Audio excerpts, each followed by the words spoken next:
Hey YouTube, Ed here with Jack of all trades and welcome to another video. So yes, I have a 1911 here that I paid $325 for. You might be wondering how I managed to get that done. Well, stay tuned and we'll talk about it.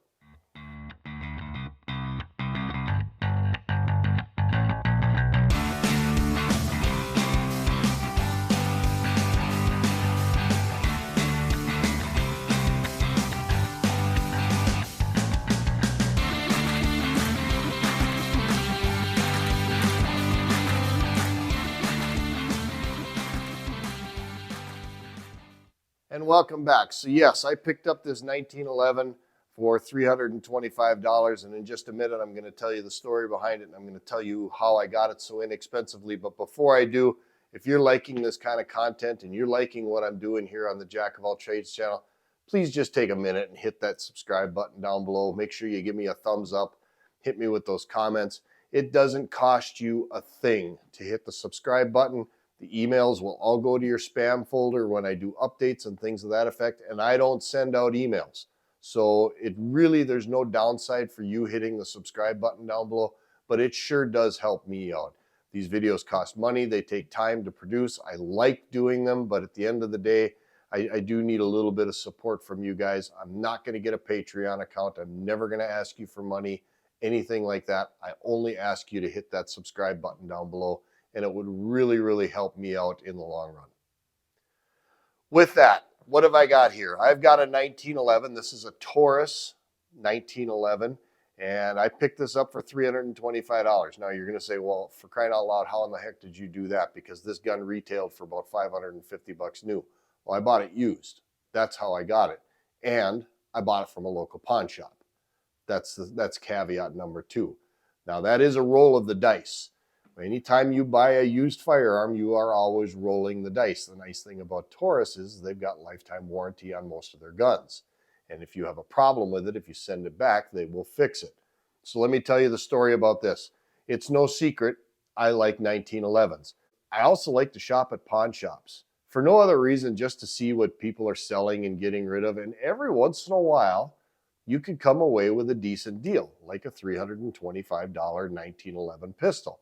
So what have we got? This is a Taurus. It's garden variety. There's nothing real fancy. The rear sights, front sights, not adjustable, other than you can maybe slide them around a little bit for some windage. But other than that, they're not elevation adjustable. They're meat and potatoes. You can tell that this gun has had a few rounds through it, but it's not worn out by any means of the word. The slide is very tight. The trigger is actually really nice on it. I'm really impressed with it. And it's just a good, reliable gun. The shop did give me 15 days to take it to the range, verify that the gun did work. And if it didn't work, they said they would be willing to take it back. That's that particular shop. But me being me, if it didn't work, I would have just fixed it myself and been just as happy with it. So how did I get this? Now, I've been looking at this gun. It was on the shelf of the pawn shop for the better part of 5 or 6 months. Anybody who's run a business knows that inventory turnover is paramount to having a successful business. You're not making any money if your inventory is just sitting there collecting dust. You need to turn it over. That's how you make money. This gun sat in the case for about 6 months. Why? I don't know, but I'd been watching this gun for quite a while. They originally had $400 on the gun. I walked in there after seeing it there for 6 months, and I offered them a price, took a look at the gun, offered them a price, and they took it. And here's what I found out. When I looked at the gun itself seems to be in really good shape. Don't see any problems with it. What I did notice was that the magazines that came with the gun, and it came with 2, along with the hard case that a Taurus originally sent, the magazines have a bit of surface rust on them. So that tells me these magazines weren't horribly well taken care of.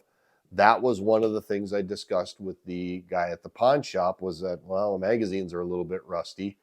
I'm not really too excited about that. I'm curious as to what the inside of the rest of the gun looks like. Now, I did do a visual inspection of the mag well.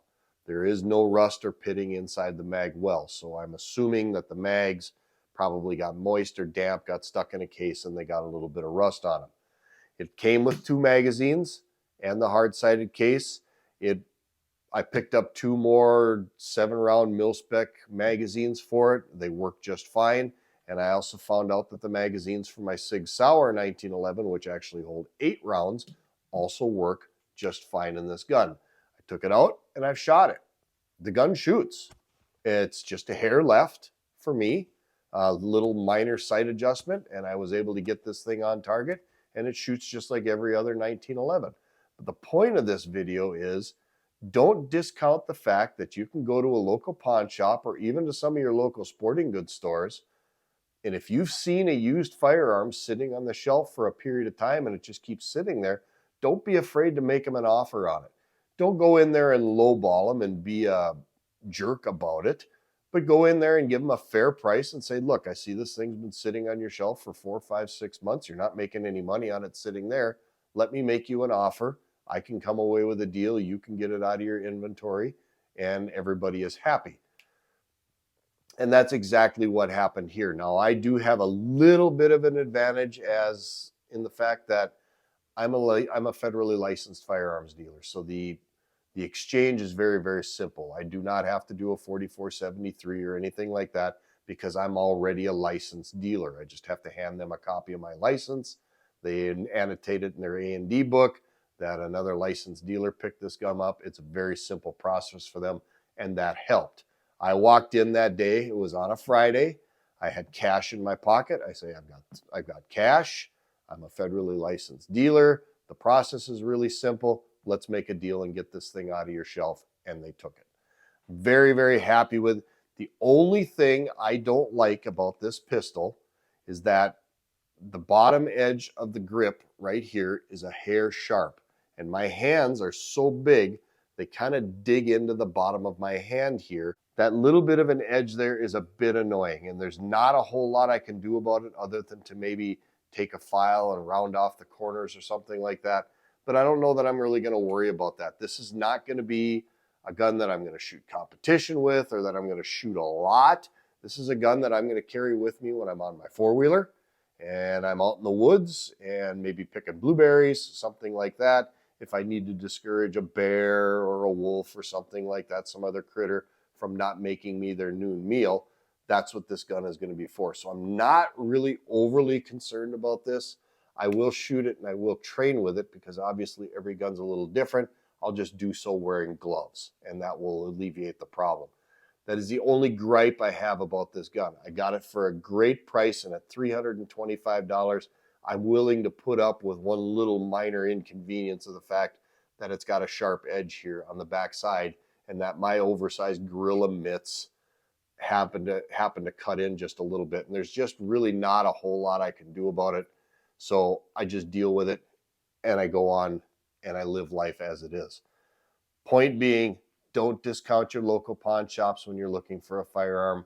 Don't discount the fact that there's a used rack in your local sporting goods stores. Hit those small gun shops. A lot of times they have stuff like this. And like I said, if they're not turning their inventory over, if you keep an eye on it, you might be able to come away with a good deal. So with that, let's go ahead and wrap this video up. Now, like I said earlier, if you're liking this kind of content and you're liking these kind of videos, please hit that like and subscribe button down below.